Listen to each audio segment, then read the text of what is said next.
Halo, say hi dong. Hai, Ami. Oke,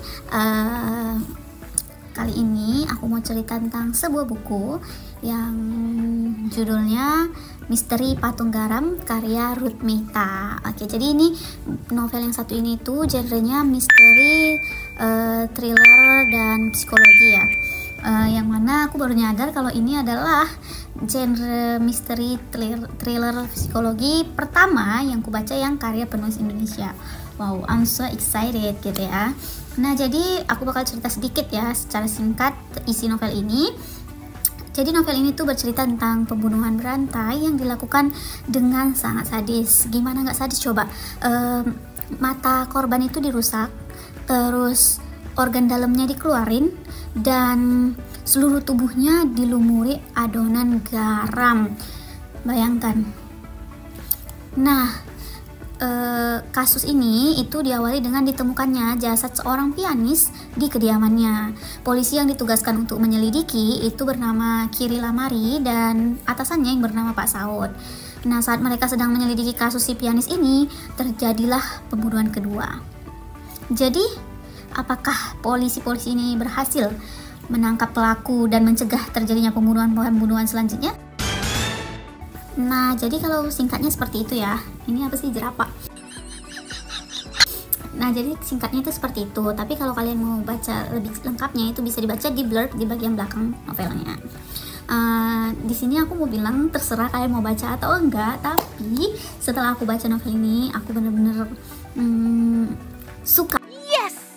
Suka dengan novel ini. Yang aku bakal cerita beberapa hal yang ngebuat aku bisa suka sama novel ini. Yang pertama, yang menurutku idenya itu nggak biasa.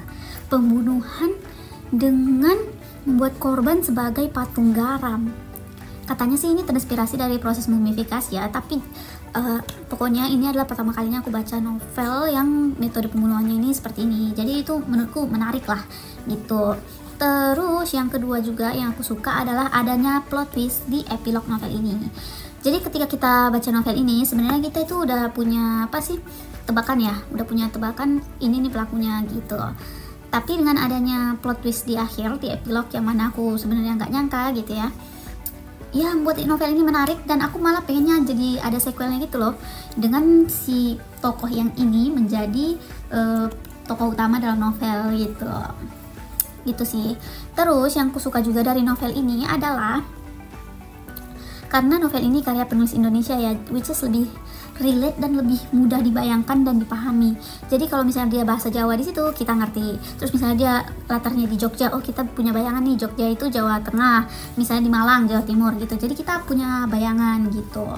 Terus misalnya di dalam novel ini si tokohnya naik becak, kita bisa bayangin nih becak, oh naik becak gitu. Jadi lebih mudah aja gitu kita ngebayangin dan memahami secara keseluruhan isi novel ini. Kalau misalnya kita baca karya-karya penulis Jepang gitu kan, kadang mereka pakai nama Jepang, jadi agak sulit kita ingat. Terus kadang mereka itu latarnya bisa di Tokyo atau di Osaka gitu, yang which is kita belum pernah ke situ, jadi kurang bisa imagine, nggak bisa ngebayangin secara maksimal gitu kan. Nah kalau ini karya penulis Indonesia, kita itu paham gitu loh dan bisa ngebayangin gitulah, itu sih poin plusnya. Terus novel ini kan sebenarnya tebalnya 284 halaman. Ini aku suka juga nih, 284 halaman, tapi bener-bener nggak setebal itu kok sebenarnya. Kenapa? Karena aku pribadi itu juga nyelesain novel ini tuh cuman dalam sehari gitu loh bisa selesai ya, karena penasaran juga sih sebenarnya ya.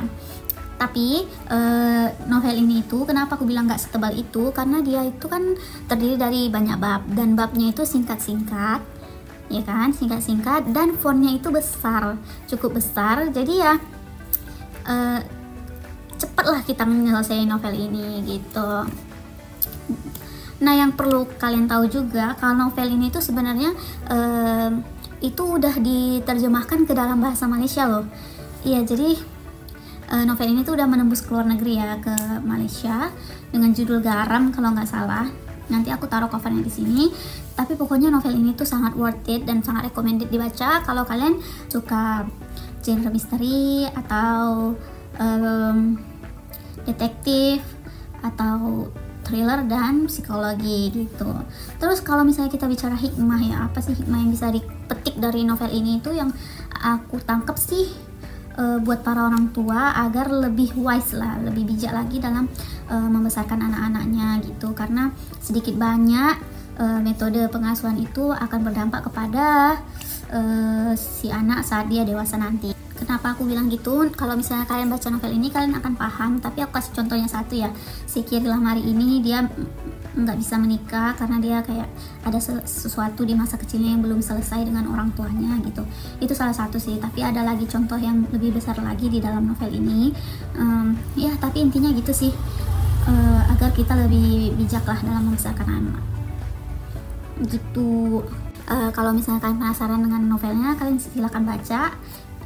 Sampai jumpa di buku berikutnya. Bye bye.